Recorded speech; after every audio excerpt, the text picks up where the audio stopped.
on. So even though we've been talking for a bit, this is the first time we will appear on the YouTube video. I am Scott Stimpson with International Computer Solutions, and this is the San Carlos Computer Club. We meet every Tuesday, 10 o'clock Arizona time, and discuss tech topics and try and help each other with troubleshooting and share news and just check in with each other. We try to keep it fairly tech related. And this is our group this morning. I kind of missing Chester. I'm surprised he's not here yet, or my folks. I have somebody doing yard work outside apparently. like I hit the go button and somebody decided to turn on their weed whacker. So I don't know if you can hear that or not, but it's definitely on my side of things. I shared. So Paul. Yeah. Quick question: how long are you in San Carlos? Well, we've been here about 4 days, and we're going to be here for a couple weeks. Nice. Our spring was broken up with a wedding and doctor's appointments and things like that. So we wanted to come down here and prepare the house for the summer. So, Paul, are you there during the summer? No, I mean, No. Yeah. If you call this summer, we're here now. So we'll be here for a couple 3 weeks. But you don't reside down there during the summer season. No. San Pedro, California. I thought you were as white as I am.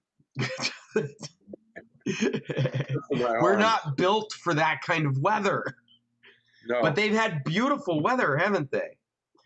It's very nice. It's very clear and calm. Yuya's been reporting it to us. It's our kinds of temperatures. We would love to be there. We're freezing up here. Emily's like, I didn't know it was so cold in the summer. So is Yuya still down here? Yes, she's still down there working. She and Viviana will join us the first part of July and be up here for about a month. Oh, okay. Hey, there's Chester. I guess I should pose my question to her about what we need to prepare for the. Oh yes, just get a hold of her through your normal means because she's available there in town. Okay, great. And as usual, I have prepared a document of possible topics that we could talk about, and I'm just sticking the link since Chester jumped in right here in the in-call messages. So if you've been with us, you'll see 2 links, but they're the same thing. And if you just got here, you'll see 1 link, because for some reason that's the way Google likes to do things. And if you get to our document, you'll see I got a few things on there, some news. A reminder that we're going to be doing this until I get back. My regular plan is that we'll have in-person meetings start the first Tuesday of October. So that's what we'll be planning for as we reach the end of this summer.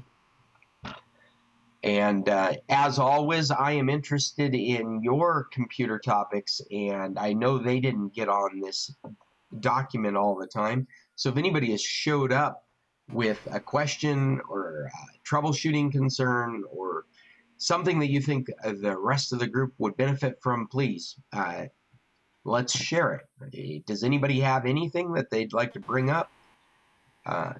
Preferably tech related?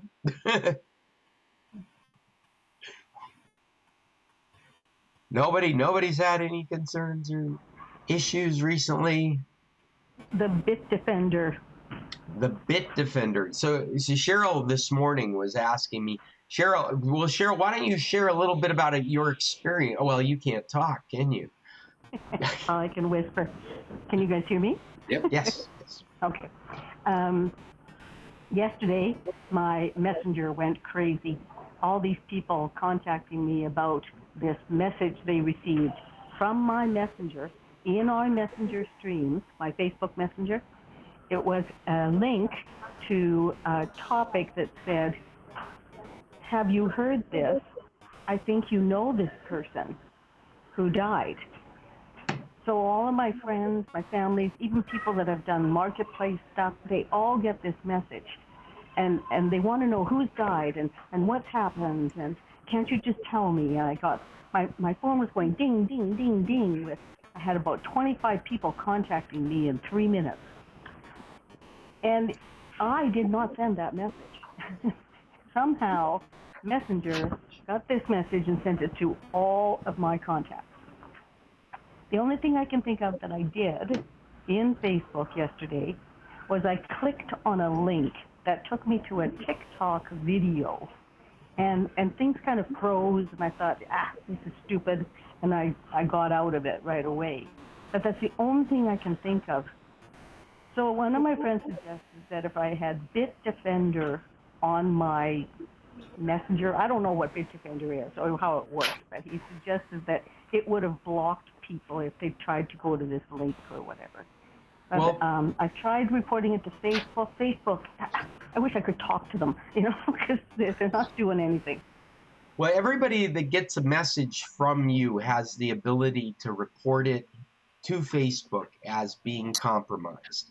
So when that message comes in, the people that know you and they know that you've been compromised, they can choose to report that activity and report it as an impersonation or as a hack. And so undoubtedly somebody has done it. I think that you are probably dead on with the TikTok video.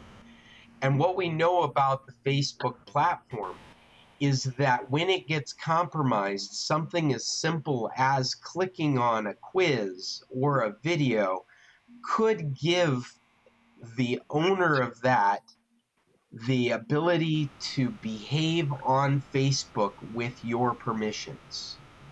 That when you attach an app to Facebook, you are asking it to act in your stead.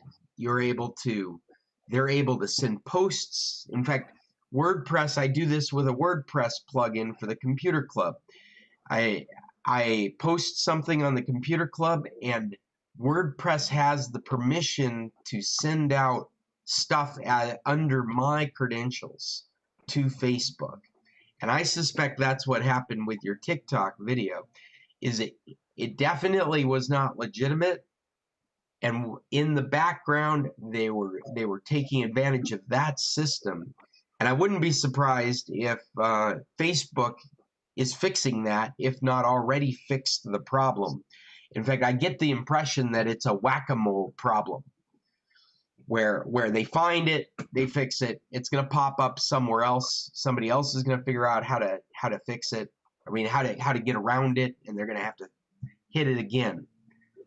But right now, it's the one way I can imagine that you're able to send out messages as you. Something is able to send out messages as you.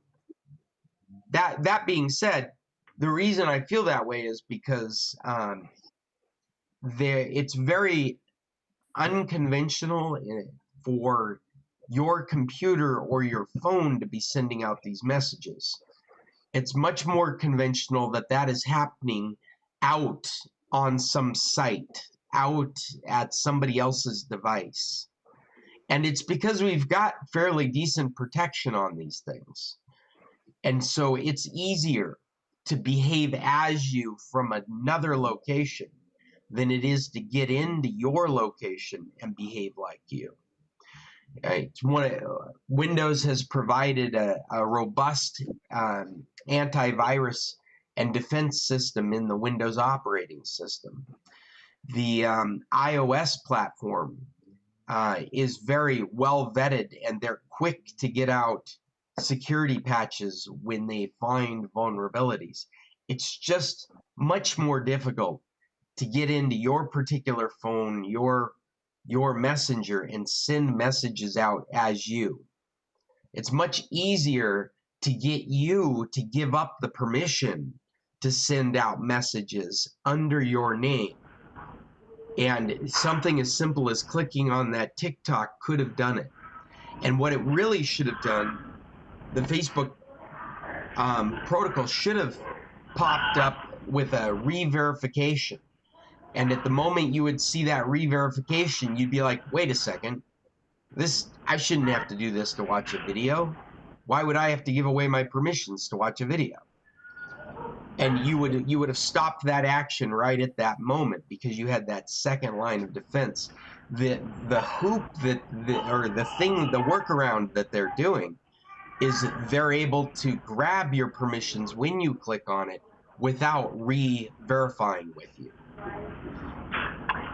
So should I be doing something? You know, the age-old thing is people say, change your password. I don't think that's going to help.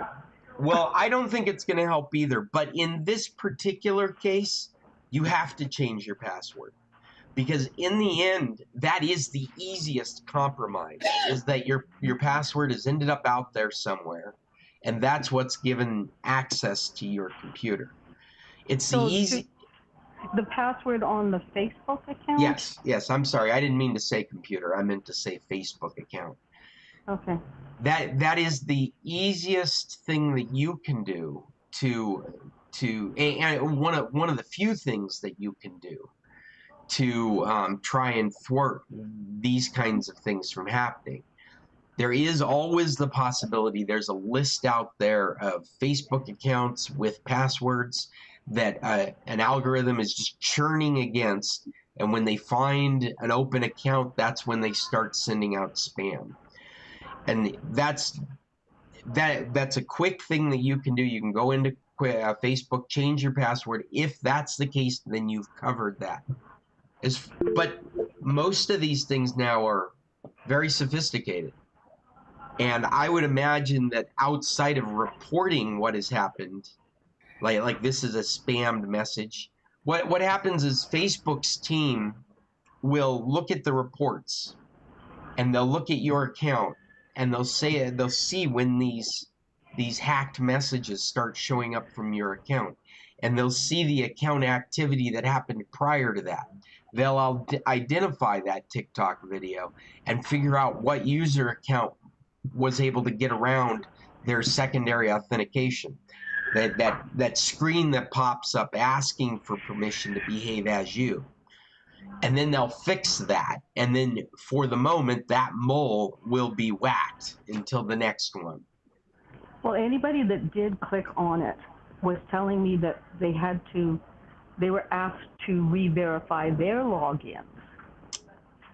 So my really illiterate computer friends that are afraid of all of these things, basically a couple of them really freaked. But they seem to stop it without knowing that they stopped it, from going any further. Linda, you have your hand up. I hope it's about this because I'm still talking about this. What have you got? Oh, yeah, and you're muted. Muted.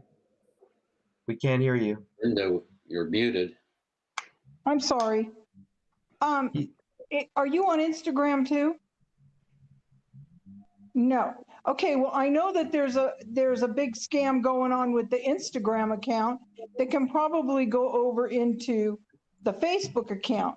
But the other scam that's going on is this one that tells you how you're going to have to pay for Facebook.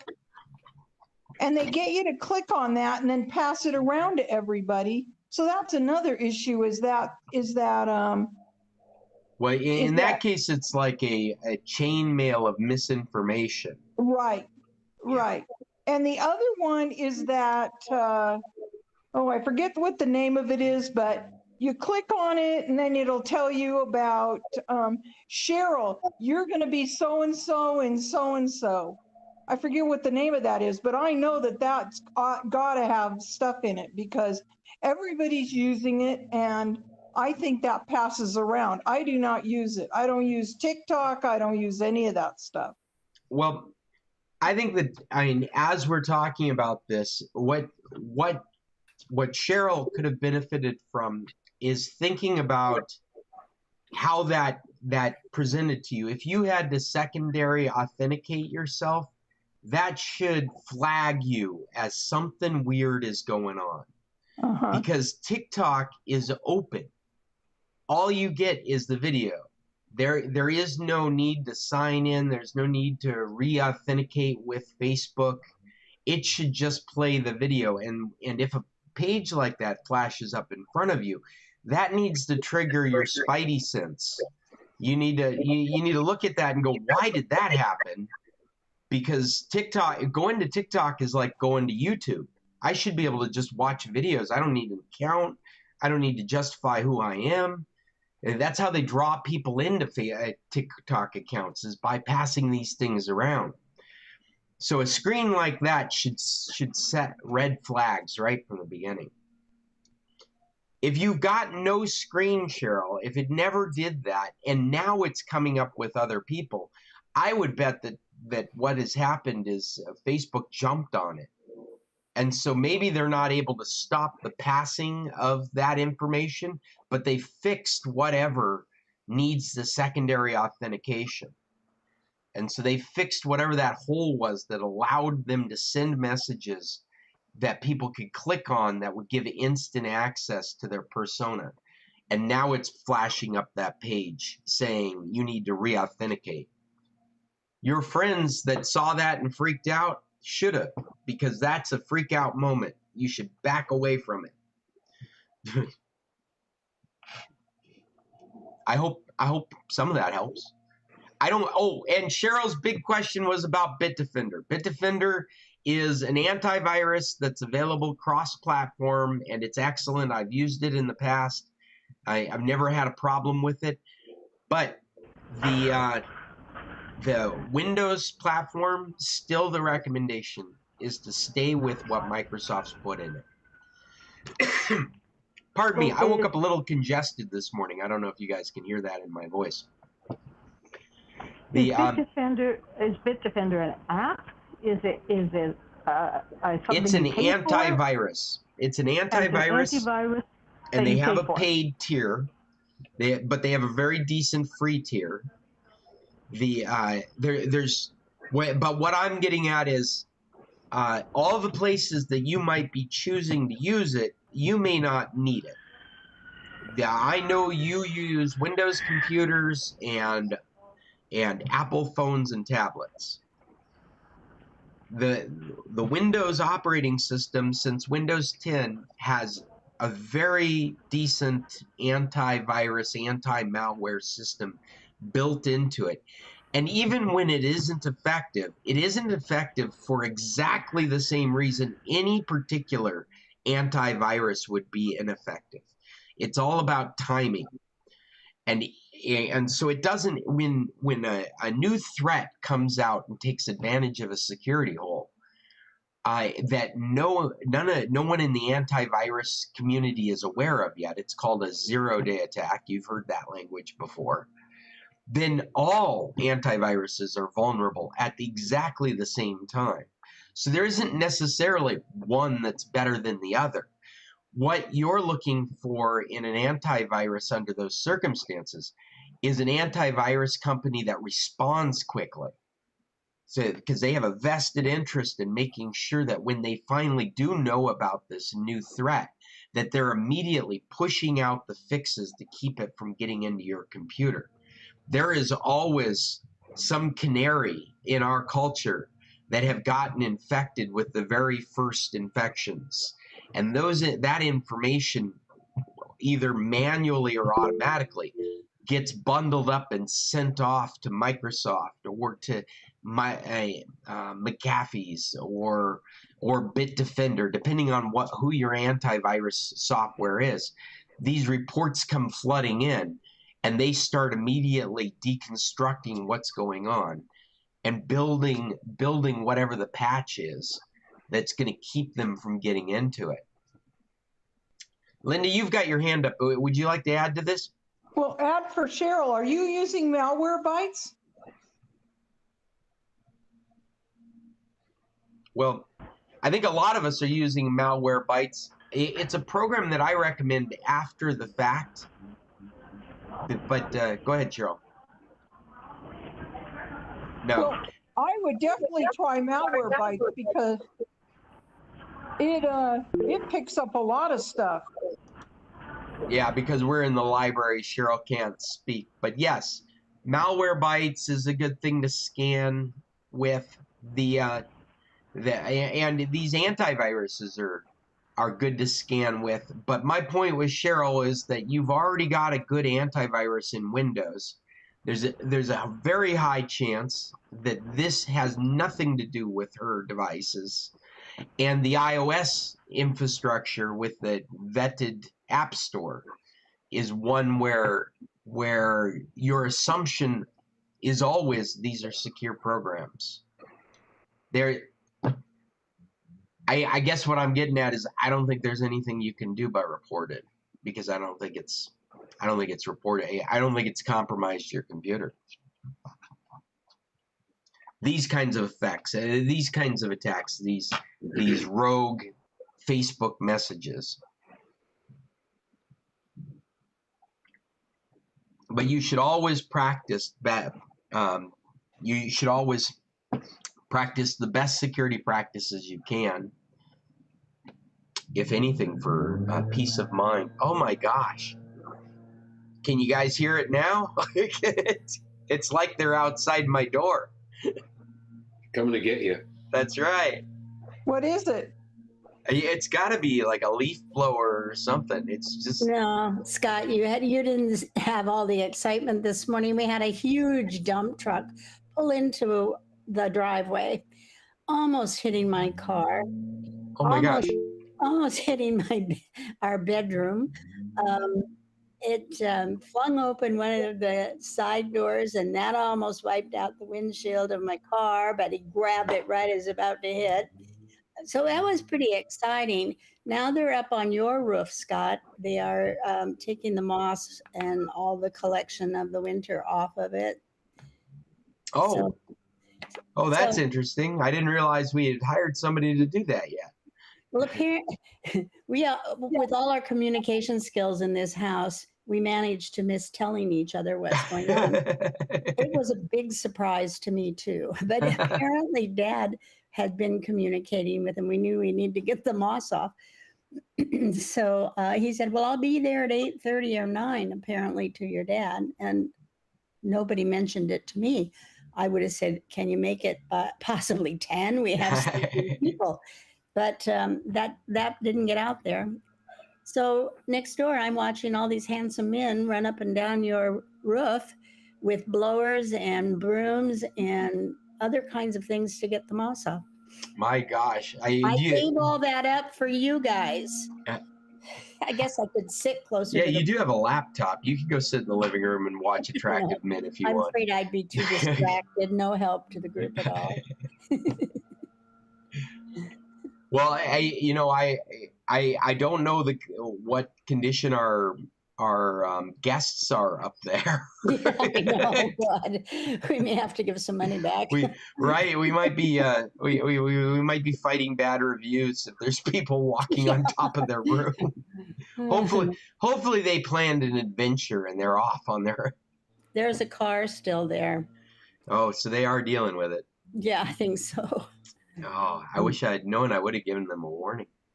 Anyway, this isn't the bed and breakfast meeting. This is the computer club meeting. Linda, you had popped your hand up for a second and then took it down, but I'm pointing you out like an English teacher. What was it you were going to say? No? Okay. Maybe she's had to run off for a moment. Accidental. Say again? Accidental. Accidental? Yeah. Accidental hand raise. Oh, all right. Gotcha. Excellent. Well, I mean, this is a great topic. These hacks, this trying to take advantage of people. Recently I've been looking for information on the internet, and I came across some information from the FTC that I thought would be really useful to share with you guys. Given the circumstances we've been getting in with phone calls and emails and texting messages, the government has actually put out some pretty decent documentation that can be used to kind of check. Okay, if you're dealing with a phone call that seems fraudulent, or if you're dealing with an email that doesn't seem right. I like how, and I've got this on my screen now. I hope you guys can read it, but the link is in the document, This is a document that the FTC has put together specifically to address the imposters and the scams that have been going on that use the name of the FTC. And so they've come right out and said things like, the FTC would never demand money or personal information. The FTC will never threaten arrest or deportation. These things are really good because these scammers use things like this to social engineer people into believing that they're actually dealing with a government agency. It also gives instructions on what kind of information to keep track of. Any information to keep track of can be reported to the FTC, and it will help track down these scams. And so on this document, they have some bullet points on the kinds of things that you should be making note of when you're concerned that you're being scammed. And things like the date and time of the call, the agency that they say they're from, the phone number that shows up in caller ID. And specifically up above, I didn't mention it, but they say don't trust caller ID. Caller ID, we've known for a long time, can be spoofed. These scammers will actually go online and look up people's names that work for the FTC, and they'll look up the phone numbers that are used by the FTC. They'll spoof the phone number that's coming in so it looks like it's coming from the FTC. And they will use a name that you could find on the internet as someone working for the FTC. They also, and I know you guys already know this from experience, that they would, only scammers are asking for payments from gift cards. They've got this right on this because the gift card is one of the ways that they receive information from receive money from these scammers. And there is nothing, in fact, there's something, it's either this document or, the next document that I've got is what to do if you have been scammed. And that's a bit more hopeful because apparently there is some processes that you can go through to try and get your money back. And I thought that both these documents together are things that we should just have at our side. We could go to and we can look through it and reread when we're getting a strange phone call, a strange email, a message. When you're questioning whether it's legitimate, they've laid out in very clear language what's legitimate from the FTC and what's not. And then this other document on my screen, if you did pay a scammer, and it goes through a troubleshooting. Did you pay with a credit card or a debit? And it talks to you about contact your bank. Many times, if it's fraudulent, it can be reversed. A wire transfer, many times that can be reversed. And so it behooves somebody that is realizing that they've gotten scammed to start accessing these agencies directly and reporting their experience to try and bring the money back to them. I know that we've all known somebody that has fallen for one of these scams. Hopefully it's an innocent, it isn't very, they haven't lost very much. My neighbor was scammed back in the day. Yeah, I don't know if you guys remember, but there was phone calls going around San Carlos that were scamming people out of money. They would call up somebody in San Carlos and say, I'm your nephew or your aunt or your grandchild, and I'm driving down to visit you. And then later, hours later, you get another phone call that they've had a problem in Hermosillo. They need to pay for a ticket.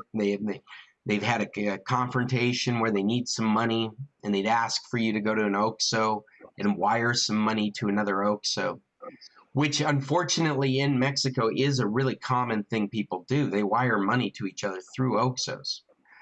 And so it wouldn't be an uncommon thing. It might feel uncommon to a gringo that's hearing this from their nephew or their grandchild, but they would that they would be like, yeah, it's weird, but they told me this is a good way to do it, would be the response. This is all social engineering. It's important to be able to recognize it right from the beginning.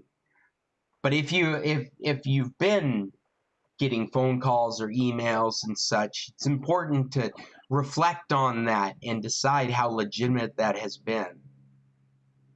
If you've gone down this path, the best thing you could do is get off it as quickly as possible and start reporting to these agencies what's going on. There is the possibility that you could get money back. You might even be able to help with the investigation by providing your details. That's another thing you'll find in here, is that they will not ask for money. They won't ask for gift cards, but they don't involve people in their investigations. They will take your report and say thank you, but they don't get you actively involved in their investigations. So it felt like something that we should add to our inventory of documents. It's cut and dry. This is from the FTC, and the reason they provided this stuff is because so many scams right now are going around saying they are the FTC. I kind of live by the rule of thumb, nobody calls to help, and that's how they're getting these people, is that it's always a phone call to help you.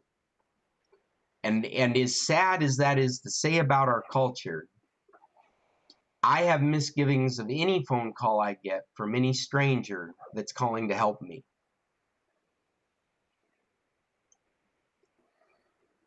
Have you guys come across this kind of information before or had these kinds of experiences before? Yeah, I keep getting this little line that goes across the bottom that there's interruptions. Like sometimes, I forget what you call that when this little circle goes around when you're watching a YouTube or something like that. Oh, like a buffering? Buffering. So it says, are you experiencing buffering and stuff like that? It says, we know why, and push this button. There's two buttons to push. One of them is to contact them. The other one is to X out of it. I'm a little shy of the X even. I let it just sit there and ignore it for a long time. But yeah, no, you've identified a banner ad masquerading. It's masquerading as a solution, when really what it's trying to do is entice you off to a website where you can buy a product from them, whether it's legitimate or not. But they've designed the ad so that it looks like it's part of your experience. Yeah. And insidiously, Microsoft is doing this all the time now with Windows 11. They do it with their own products. So you kind of rationalize it away. Like that umpteenth time you open up your start menu and it's offering you Microsoft Office again. You've just kind of, you've been beaten into submission. You don't even think of that as being weird anymore, that you would pull up your start menu and there'd be the hottest app in the App Store available to you. You didn't ask for it. It's not what you're looking for, but it's flashing up at you, available. This numbing of us to these kinds of practices makes you vulnerable, Jim, to an ad that looks like it's part of the operating system. In a split-second decision, your brain doesn't know whether that's a legitimate or if you should stay away from it. And I think just like me with phone calls, better to just assume it's all fishy. Better to just assume nobody is helping you. That ad is not helping you. Nobody is helping you. You can only help yourself. The information is out there to help yourself. Since the internet, we've created a culture where nobody is going out of their way to help you. They've put it all online. You have to help yourself. Yeah, Judy. If you don't initiate the call, don't take it. I think if you don't initiate the contact, don't do it. Yeah, Yeah, I agree. If it sounds too good to be true, it most likely is too good to be true. Yeah.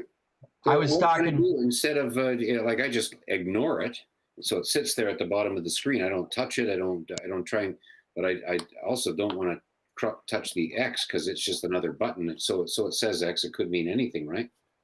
Well, I think from your perspective, that's exactly how you have to feel about it. Now, from my perspective, I might be able to look at what the X is made out of and recognize it as being part of HTTP, part of CSS. I mean, I might be able to look at it and go, no, that's a classic, just close this window button and feel comfortable pressing it. But I don't think that you can from your perspective because you don't have that experience to be able to eyeball it. You are better off not touching it. And given the circumstances, like for example, you just went to a rogue web page because you did a Google search and this is supposed to have your information and you're greeted with this message, this enticing message. If it's not obvious how to get out of that message, the best practice would be to just leave. If it feels like it could be suspicious, treat it as suspicious. It's the best behavior. I was having a conversation with someone the other day, and another tech person, and we basically both came to the same conclusion. If you think it's fraud, it's fraud. I mean, if there's any doubt in your mind, it's fraud. Because if it's legitimate, it's going to be so obviously legitimate. And there's so much stuff that's not legitimate. The rule of thumb is if you think it could be fraud, it's fraud. And so what's the idea? Just close that page and then go back in again another time? Well, and where are you seeing this? Because you might be using an ad you might be using an app that its platform is one where it's supposed to serve you ads. So you can't do anything about it. If you want to use that platform, then you're going to have to deal with it serving you ads. And occasionally an ad will come up that's intended to compromise you with social engineering. It is the advertising market model on steroids. That thing that they came up with, I can't remember the one that came up with advertising and marketing in the first place. When they taught women how to smoke cigarettes. It's the same thing. It is absolutely, and it's on steroids because it's on the internet. Like everything else, it is amplified. It's bigger. It's faster. It's more abundant. And so, even though there may be many legitimate advertisements that are popping up in that banner. And I think we could have a nuanced discussion on what legitimate actually means. But for this context, I think legitimate means there being an ad. They had, like the same way a billboard is a billboard, right? And it's where it gets confusing is when that ad shows up in your context as something that it's not intended to be. Maybe a metaphor would be an opt ad versus an ad. Many times somebody will take an opt ad out in a newspaper, and if you start reading it in the middle, it's hard to imagine that it is anything but legitimate news. You actually have to go to the top, you have to go to the bottom, you have to see that this was purchased to share this information. But it's typically formatted in a way that you have to do the research. And I know that's just an eyeball scan of the page you're on, but that is literally what we're talking about, is what do your eyeballs do when you're confronted with this stuff? These banner ad makers are hoping that they have made an image that they can put in front of you that will trigger a reaction, a social reaction, just like the same way a knee-jerk reaction. That's their goal for whether it's insidious or whether it's just to sell you a product. That's what they're doing, is they are putting this image in front of you to get this reaction. And so you have to constantly be on the lookout for this control of your behavior they're trying to have.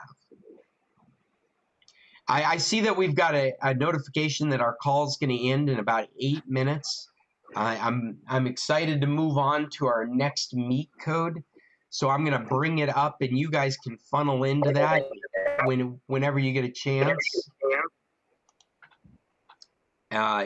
If there's any last minute questions or you want to hold them till we're all in the other meeting, that's fine. But why don't we, oh, Judy, go ahead. I just wanted to say that Trump is on his way to the Miami courthouse. See you on the other side. All right, I'll see you guys over there.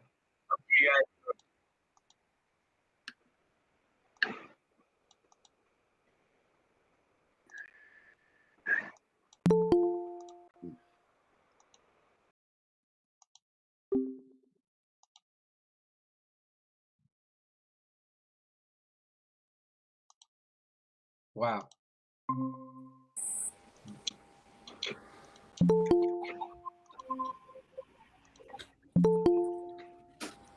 Wow, this whole admitting process has completely changed.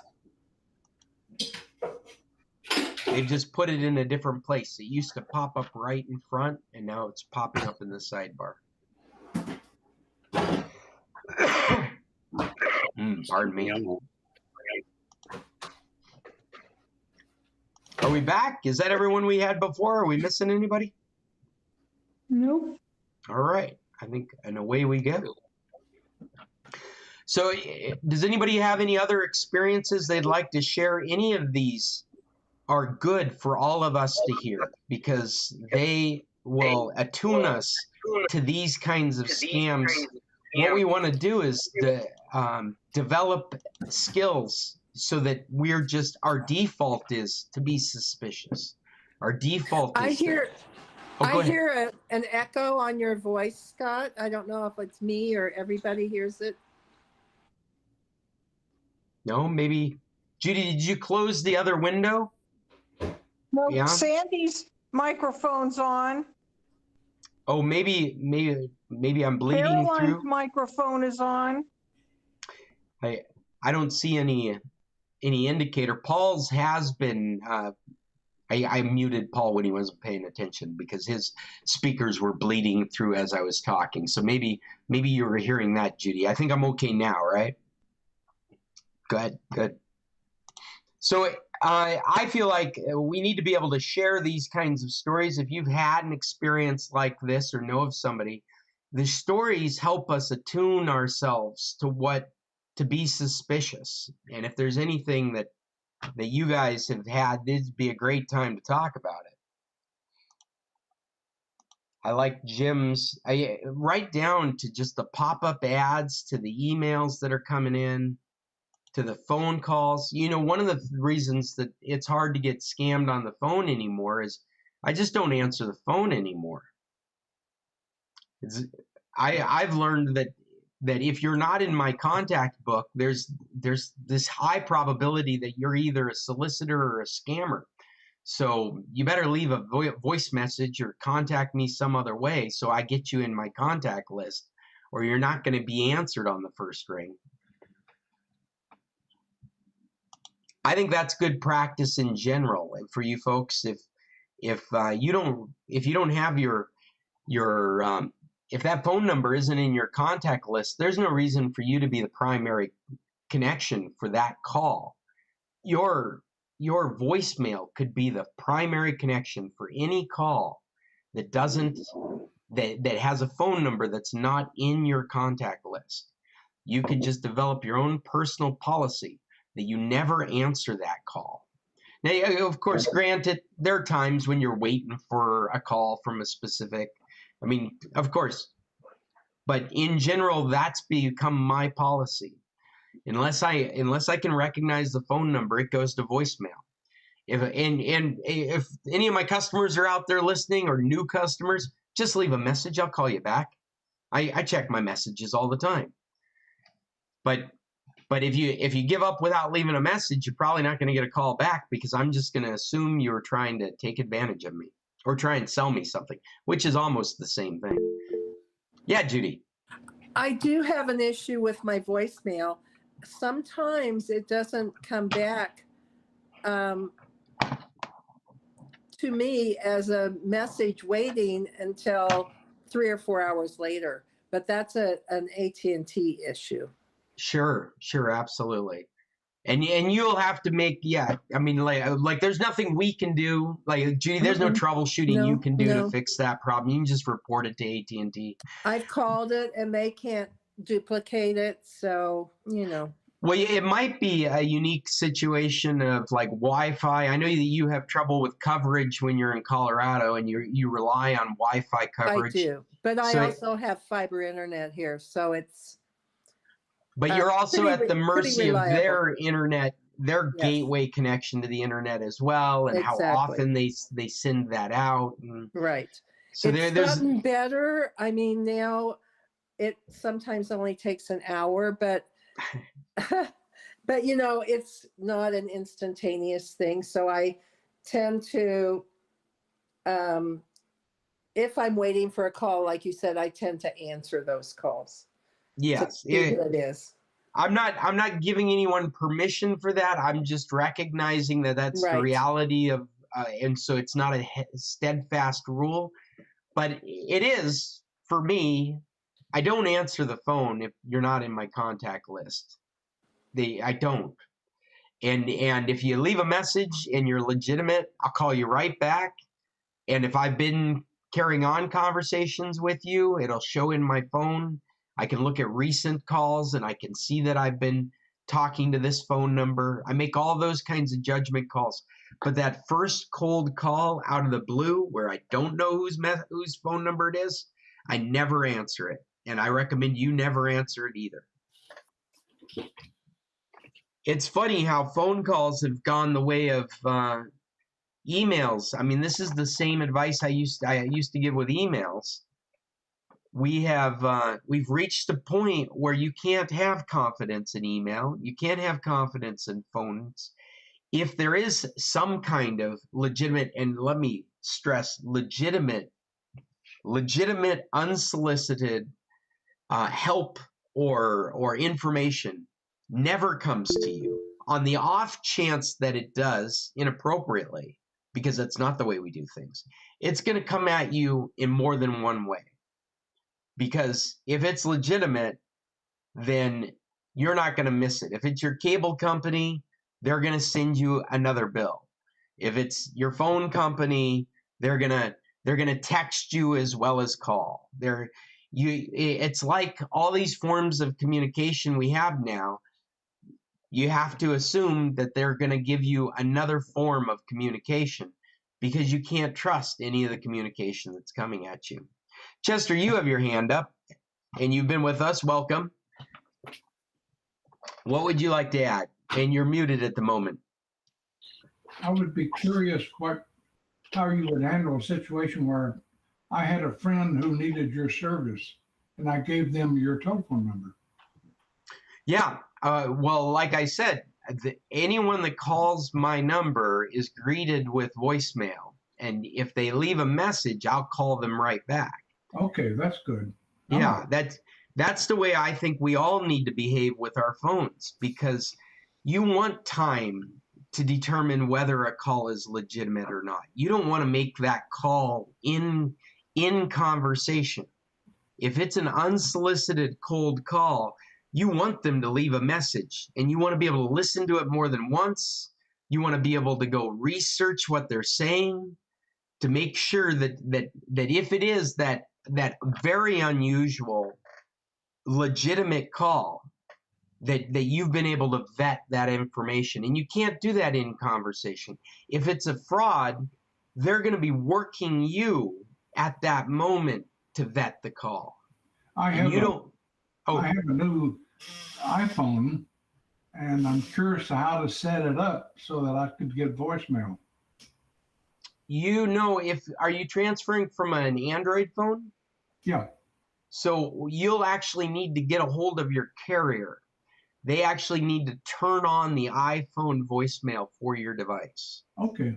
Yeah, it's a completely different voicemail system than your traditional voicemail system, I imagine servers sitting right beside each other, one for all voicemail and one for iPhone voicemail. And you just have to be moved over to that system. Okay, thanks. Yeah, Chester, you should, at least with Telcel in Mexico, I was able to do it for myself and another customer just by calling directly. I didn't have to go to an office or anything. Well, I have Verizon. Sure. But I imagine they handle it the same way. They probably don't need you to go find an office. You can probably just call their customer support and do it. Okay, thanks. Yeah, you're welcome. Well, I did bring some pieces of news. Nobody's piping up with any of their own anecdotes or things that they would like to share with us. So we could move on to some of these news articles I thought you'd find interesting. On my birthday, they announced that the largest floating solar farm in North America is officially online. This is kind of a cool idea because we're evaporating water at the same time as we're needing electricity. And so I can imagine that if you can come up with a way to keep down on the local evaporation of water and a resource to generate electricity, this would be really helpful. If they can get the production down in cost, it might be a reasonable solution for places like Canada and Alaska, where we have areas, large areas that are like we have lakes everywhere, we have water everywhere. The large areas that unoccupied, unused land where you could lay these out. The big problem with being so far north in solar is overcast and midnight sun. So it would require a lot for it to be viable.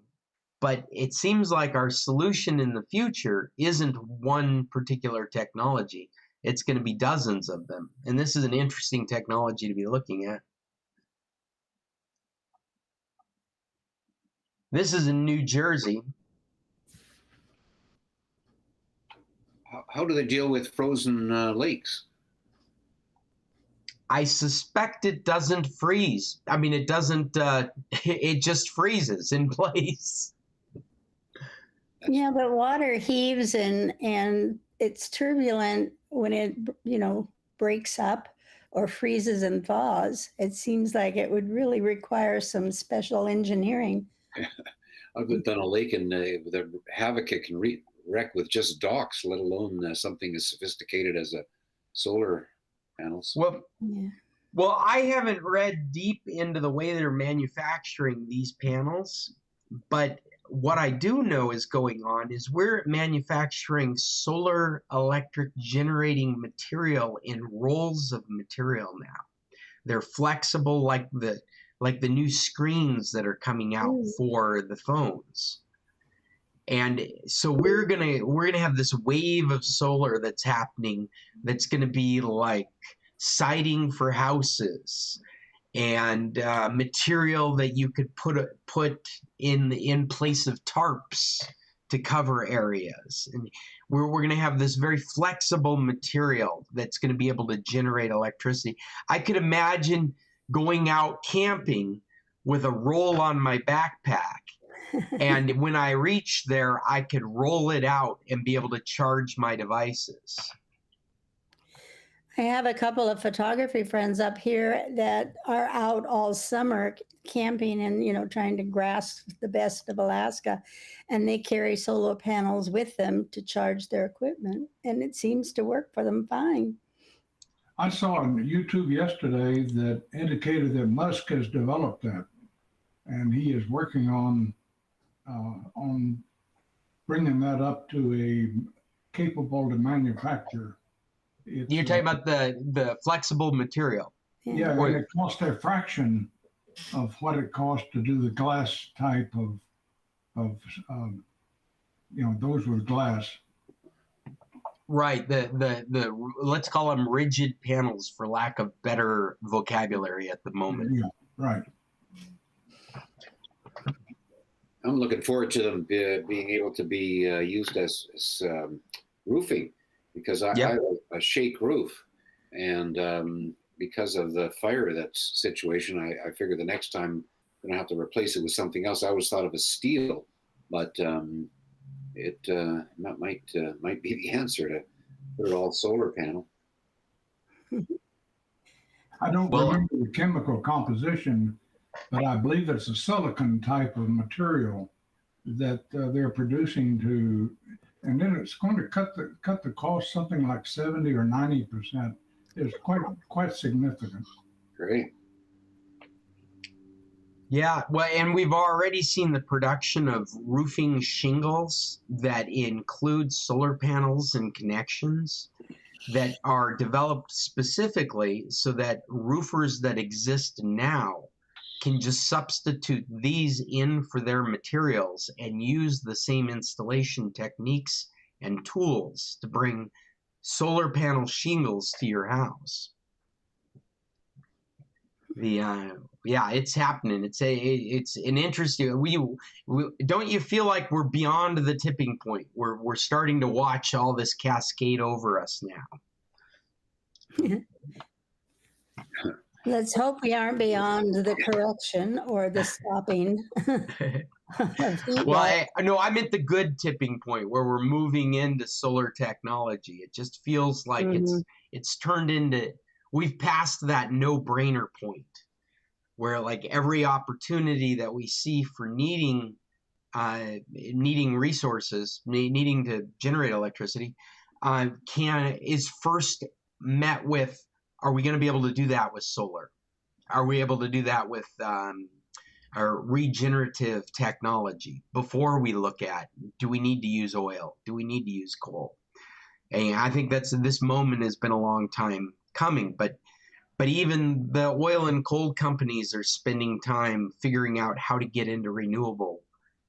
And the automotive market is pushing us that direction. The manufacturers say that we're ready for electric cars. It's the infrastructure that needs to be put into place.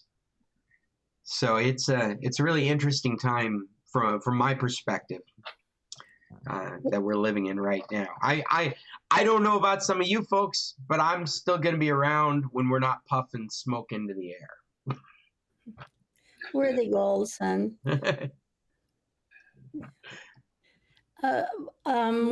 This kind of changes it, but on the same subject of how we're going to electrify ourselves.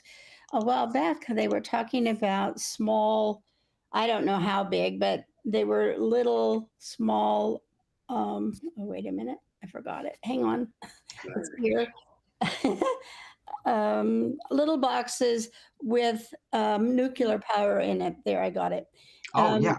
Yeah, these little boxes that can be set into, say, like a housing, blocks of housing, and it could generate enough electricity for all of them.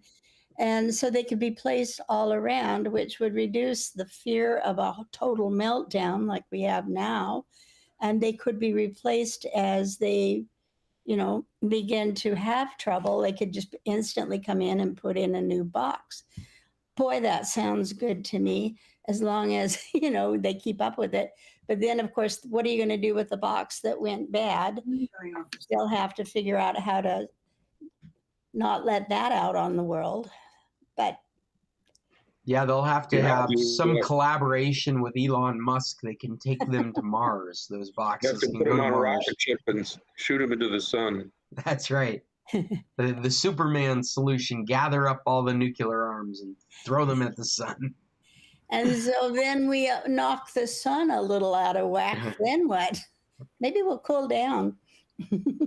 Well, maybe these boxes can be encouraged to have a nuclear reaction, and they can just put them out in orbit around Mars to create their own atmosphere. They can have solar points all day long. They can have heat generated from them. That's interesting. It seems to me that the key is the battery. And I also understand that Musk is working on a battery that uses salt instead of lithium. Yeah, we've been following some of that, which is really interesting. I think that's a worthy goal, is to be building power storage out of things that aren't rare earth metals, things that are just common supply. And the salt idea works as long as you're not too concerned about the footprint it needs to fit in. Like, the salt battery so far is not going to replace the lithium ion on your laptop. But if you could replace that power wall that Elon Musk built, that battery backup wall, with something, it has to be the size of a shed out back your property, but does the same thing. I think we would all make that compromise if it didn't use rare earth metals and it's as innocuous as salt and aluminum. It seems like that we would all make that kind of decision. The problem is, of course, that China currently has control basically over all of the rare metals, both in terms of mining in Africa and Russia, as well as refining in China. Wait, yeah, a problem or an opportunity, Chester, because you can look at people that are developing these technologies, and that political perspective is one that encourages building batteries without rare earth metals. It's if we can replace what we're doing with things that are made of common elements, then we pull all that slave labor, all that mining, all that health risk labor. We pull away from that gray market where they're selling questionable rare earth metals that have been mined under questionable, and we aren't reliant on that political connection that we have with China right now to have access to those rare earth metals. It just seems like that feeds into the incentive to do this with salt, aluminum, and different thinking.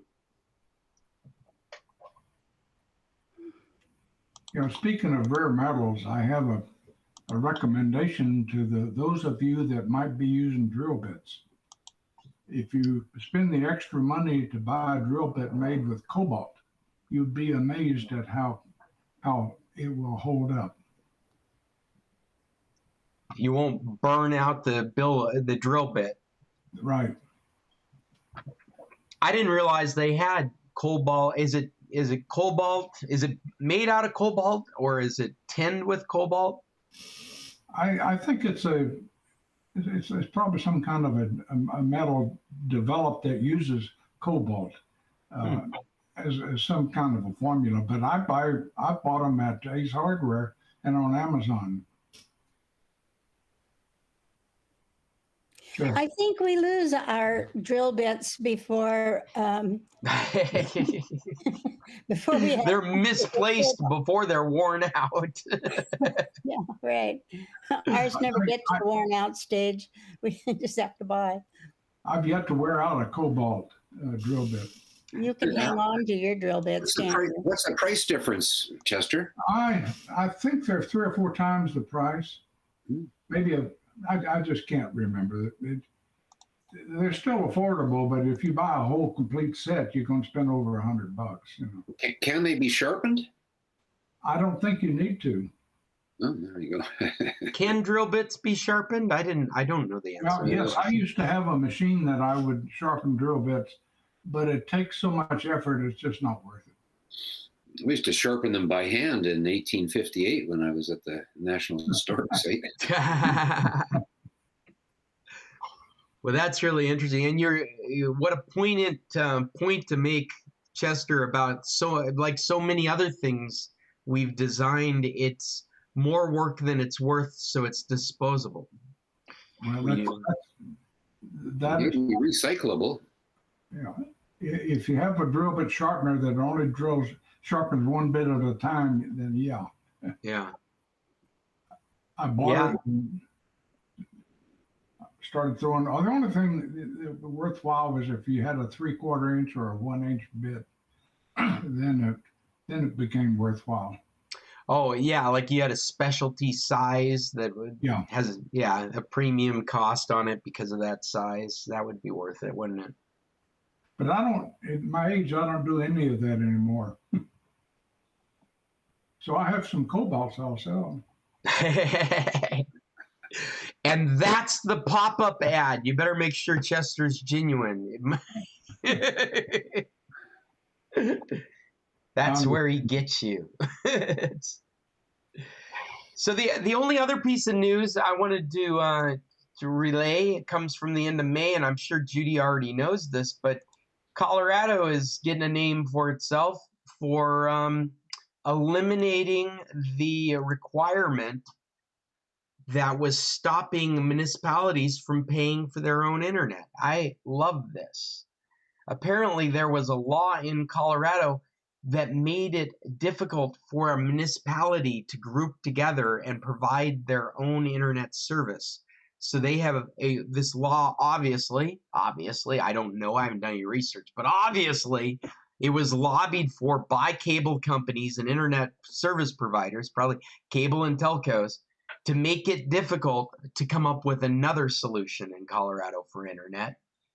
And now, by repealing this law, municipalities have the option to build their own internet. And you can see right here from the top line, more than 160 towns, cities, counties opted out of this bill, and some built their own gigabit services at 4,000 times faster. So what this is basically stating is that the internet would not come to these municipalities, not in a traditional modern way of thinking of internet, not where you're getting DSLs and fast speeds, they're upgrading it to fiber. That's not happening. These municipalities are suffering from whatever the cable companies will give them, and their infrastructure is not being updated. Or if they've got the updated infrastructure, like so many places in the United States do, from the 90s, there are fiber optic installations all over your cities that are just sitting unused because the companies that installed it got tax breaks from the federal government, and all they had to do was install them. They did not have to put them to use. And so this kind of bill allows a municipality to take control of those fiber optic rings and turn them on and start servicing their communities. This is an awesome thing. Judy, have you heard of this? Are you still with us? I have no picture and no microphone, so she might be missing my Colorado topic. Jim, go ahead. Oh, you're muted. You're still muted. Got it. All right.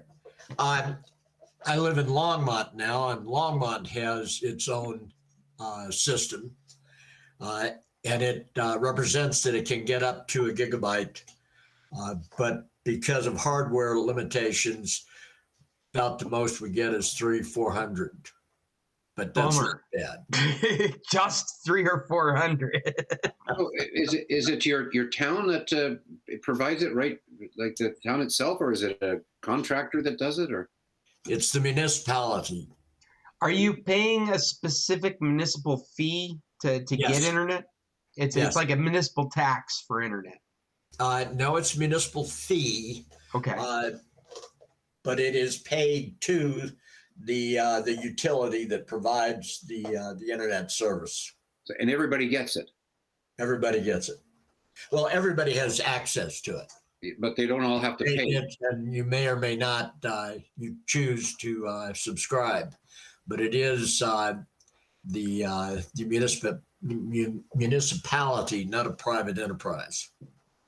This is awesome because I can just imagine that we've had federal programs in the past that they help buy cell phones for homeless people because they need to take advantage of government programs and they need to have a way to be on internet because we can't exist in this society without access to the internet anymore. It's water, power, food, and internet. That's what we run on.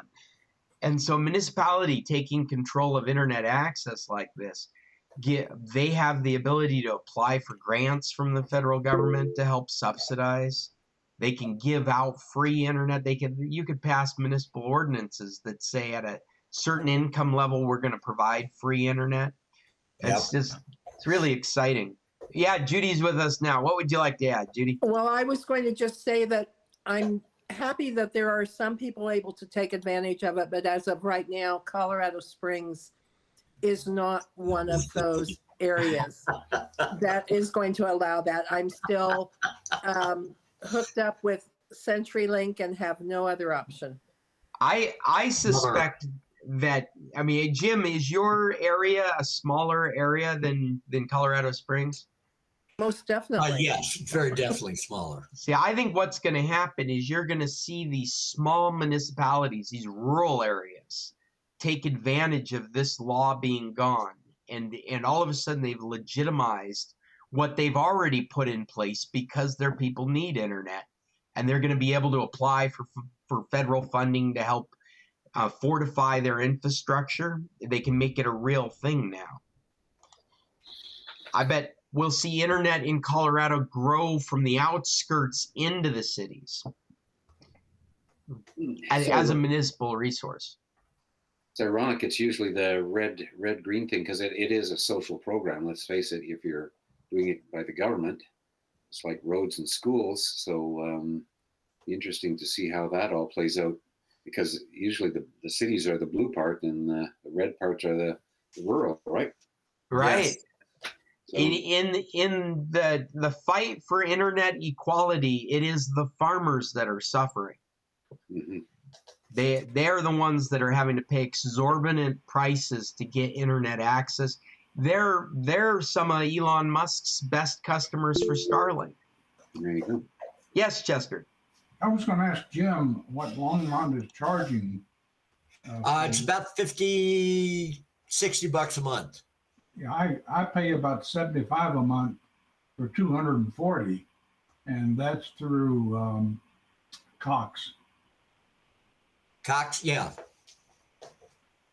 We use GCI with the bed and breakfast. We've just upgraded the account to an actual unlimited account.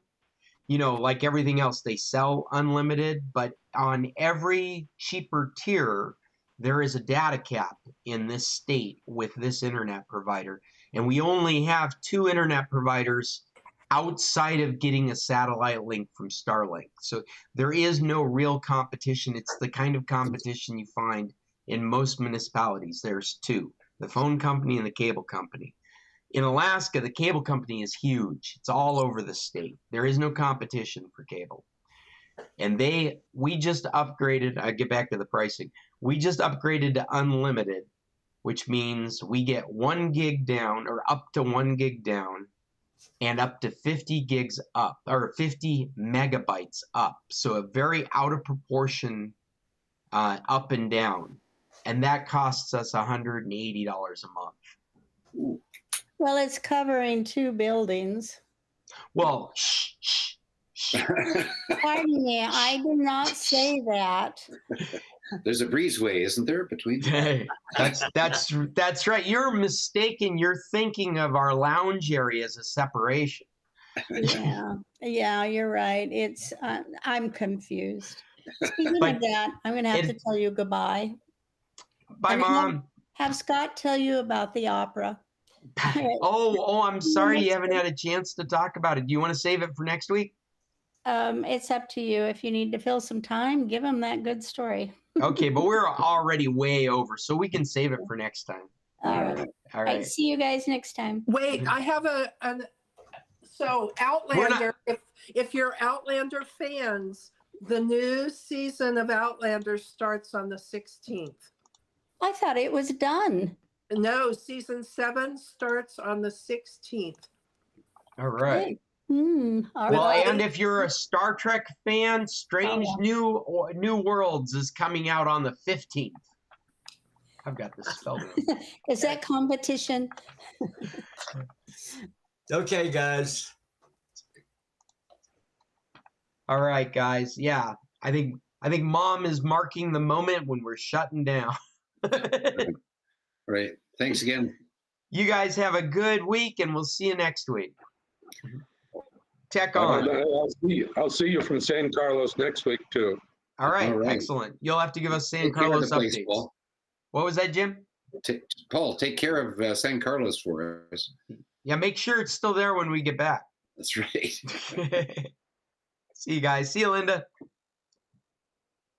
See you, Paul. Well, there you go. We did it again. Mom was just the buzzer to remind us that this meeting's already going over, so it's time to shut it down. Once again, I'm Scott Stimson. I do remote IT work, and my business is International Computer Solutions. You can get a hold of me, Scott, at internationalcs.net. If you like what we've done here, we've been doing it for years. Almost a decade ago, we went online with our meetings. During COVID, we turned into a virtual meeting, and we still do in-person meetings now, but only when we're in San Carlos together.